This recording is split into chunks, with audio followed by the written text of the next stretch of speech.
Sekarang orang kata pasal kuil. Ni orang India ramai di Kedah. Jangan marah saya. Ya. Semalam majlis raja-raja bincang. Saya tak ada dengar satu orang pun raja yang mengatakan anti kuil. Atau jangan ada kuil.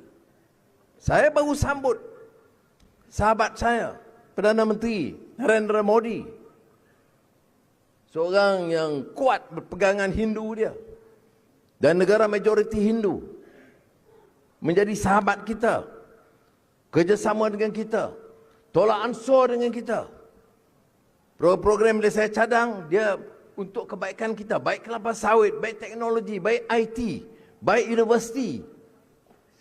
Kita cadang berbelas-belas. Semua dia selalu diterima very positif. Okey.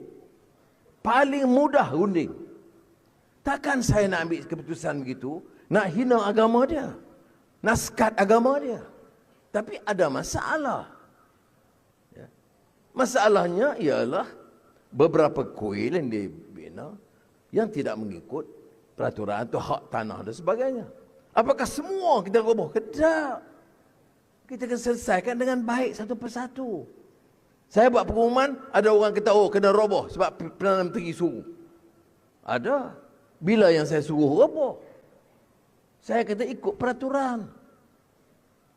Apa di Malaysia je? Tak. Di India lagi strict. Mesti ikut peraturan ni orang rakan-rakan di India, you pergi India. Di China pun begitu peraturan. Itu sahaja yang kita minta. Jadi walaupun dia jadi perbahasan, kekuatan dalam keadilan ialah di mana kita bincang dari hati ke hati. Saya orang Melayu, orang Islam. Tadi orang jemaat pergi solat jemaat. Beberapa hari lagi puasa Ramadan. Tapi saya dengan masyarakat Hindu, saya jamin. Saya Perdana Menteri bagi orang Melayu, bagi orang Cina, bagi orang India, bagi orang Sabah, Sarawak.